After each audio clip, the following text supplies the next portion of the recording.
ካብ ዝናእሰ ክሳብ ዝዓበየ ኣፍቃሪ ኩዕሶ እግሪ ሃሙን ቀልቡን ኣብ ጉዳይ ሜሲ ዝርከብ ኩለን ማዕከናት ዜናታት ዓለምና እውን ጉዳይ ሜሲ ኮይኑ ዘሎም ደገፍቲ ባርሴሎና ብሓዘን ዝዓሰሉ መንፈሶም ጎደናታት ባርሳ እናዘርዎ እዮም እቲ ከም ንጉስ ዝርእይዎ ተጻዋታይ ማልያ ካልእ ጋንታ ወዲ ክጻወት ክርእይዎ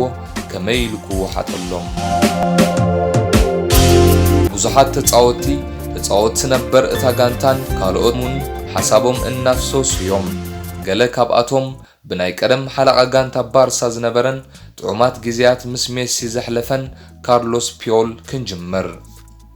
ብጣዕሚ ነመስግነካም ንኹል ነገር ልዮም ንዓና ዘበርከት ካልና ነገራት ምስጋና ጥራይ እኹል ከም ዘይኮነ ይፈልጥ እዮም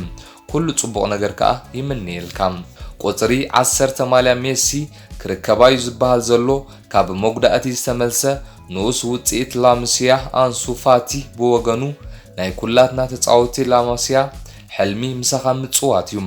ብጣዕሚ ዕድለኛ ምዃነዩ ዝስማዓኒ ኣነ ምሳኻ ብምጽዋት ሕልመይ ስለ ዘግሃድክዎም ኣብዘን ክልተ ዓመታት ንዝሃብካኒ ፍቕርን ካባኻ ዝተምሃርክዎን ብጣዕሚ ከመስግነካ ይፈቱም ሊዮ ሜሲ ስድራዩ በዝውን ኩሉ ግዜ ክሕጎሴ ኩሉ ጽቡቕ ነገር ይምንየልካ ክብል ገሊጹም ንብዙሓት ዓመታት ምስ ሜሲ ተጻወተ ጀራርድ ፒኬ ብወገኑ ኣብ ካምፕኑ ኩሉ ነገር ከም ቀደሙ ኣይከውንን እዩ ከምኡውን ከተማ ባርሴሎና ንሕናውን ከምኡ ንልዕሊ 10 ዓመት ዝተኸደና ማልያ ሜሲ ክገድፋዩ ሓቂ ምቕባል ሓደ ግዜ ብጣዕሚ ከቢድ እዩ ኣብ 2000 ዓመተ ምህረቲና ተራኺብና ደቂ 13 ዓመት ከለና ካብ ዝነበረና ግዜ ንላዕሊ ዝጥዕም ግዜ ክትረክብ ሕልሚ እዩ ተመሊሰ ኣብ ዝመጸ ሁሉ ናብ ባርሳ ካብ ዩናይትድ ምዃንዩ 3 ጽዋዓት ዓዊትና ሜሲ ድማ ዝበለጸ ተጻዋታይ ምዃኑ ኣመስኪሩ ካብ ሹዕ ጀሚሩ ታሪኻዊ ተጻዋታይ ሜሲ ተራእዩ ብድሕሪኡ ዝመጸ ኩሉ ታሪኽ እዩ ዝበለጸ ግዜ ይሕሊፍና ሕጂ ትገድፈና ኣለኻ ርግጸኛዬ ሓንቲ መዓልቲ ከም ትምለስ ምኽንያቱ ኣብ ባርሳ ትገብሮም ዘለካ ዘይወዳእካዮም ነገራት ስለ ዘለዉ ብትገብሮም ነገራት ሕጉስኩን ምዕዋትካ እውን ቀጽል ኩላትና ክናፍቐካይና I love you ሊዮም እናነባዕኩየም ጀራርድ ፒኬም ካብ ብሉጻት ተጻወት ባርሳ ዝነበረ ጃቪ ብወገኑ ንመማሃርተይን ዓርከይን ንኹሉ ኣብ ዝሓለፈ ዓመታት ዝሃብካና የመስግን ጥራይ ክብሎ ዝደሊ ኩሉ ጽቡቕ ከዓ ይምንየሉ ሓላው ማዕጾ ባርሴሎና ተርስተገን ብግዲኡም ኩላትና ብጣዕሚ ኢና ሰንቢልና ኣብ ባርሳ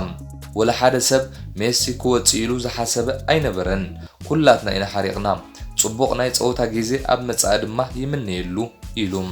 ብራዚላዊ ኮቲንሆ ብወገኑ ንኹሉ ነገር የመስግን ምሳኻ ምጽዋት ዓቢ ክብሪ እዩ ንዓይን ንስድራይን ስለ ዝሓብሓብካና ብጣዕሚ ምስጋናይ ልዑል እዩ ብዙሕ ዓውታትን ፈጣሩውን ቤትካን ስድራኻን ይባርኽ ኢሉሎ ብራዚላዊ ኮቲንሆ ሓድሽ ሓለቓ ጋንታ ባርሳ ሴርጂዮ ቡስኬት ብወገኑ ኩሉ ነገር ክሓስቦ ከለኹ ከቢድ ከም ዝኸውን እዩ ዝርዳእኒ እቲ እንኮ ነገር ዝብሎ ነዛ ጋንታ ዝገበርካዮ ምምስጋን እዩ ቆልዓ ኾንካ መጺኻ ሕጂ ግና ዝበለጽካ ተጻዋታይ ዓለም ኮንካ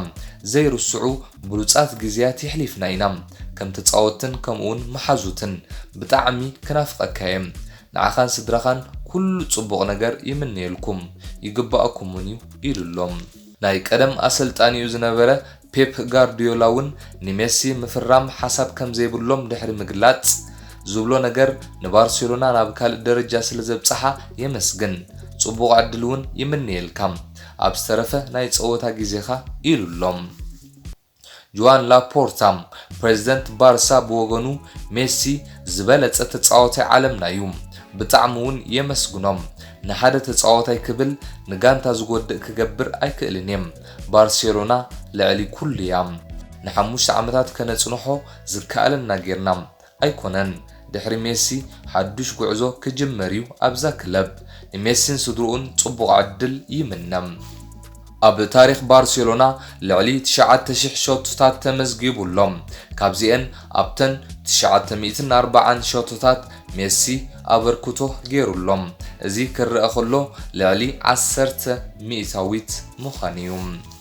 ካብ ሜሲ ከይወፃና ናብ ፈረንሳዊት ጋንታ PSG ናይ መኻዱ ጉዳይ ከም ዝተዛዘመ ብዙሓት ማዕከናት ዜናታት ዓለምና እናገለጸየን بوعلي كلت عامتن عامتاوي 8 مليون يورو كفليتن أب سممع كم زبطحون إنها تجلت أيوم كون أغيروم كبارسا خوات كم زدلي قريسوم بدفئت ميسن مسؤو أب كلب كتصاوت كاب زنورو باهجن نبارسا زمت أغيرو ميسي كابتا غانتا موتو سعيبو أبوستي كلت تورحيو خوات كم زدلي زحبرم مزي زتأساسر كاب مدريد أب زحلف عمت ناب إيفرتون زمتة جيمس رودريغيز زبالوم أوغيرو نميسي دليو ناب بارسا متيوم ميسخا كبارسا وتيوم كوعسا أجري كم زيا بكام كم تانا نا أنشولوتي داله ناب إيفرتون زمتأخم أنشولوتون غريفني ناب مدريد زخدا لكعكم إيو كبل غليصوم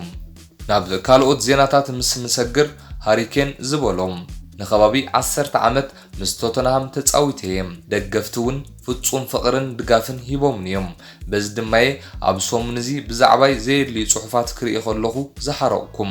ምስ ናይ ፕሮፌሽናል ጾታውን ዝኸይድ ኣይኮነን ናብ ልምምድውን ክምለስ ክብል ገሊጹሎ ሃሪኬን ካብ ቶተንሃም ከይወፃና ንክሪስቲያን ሮሜሮ ካብ አትላንታ ብ55 ሚሊዮን ዩሮ ን5 ዓመታት አፈሪማቶላም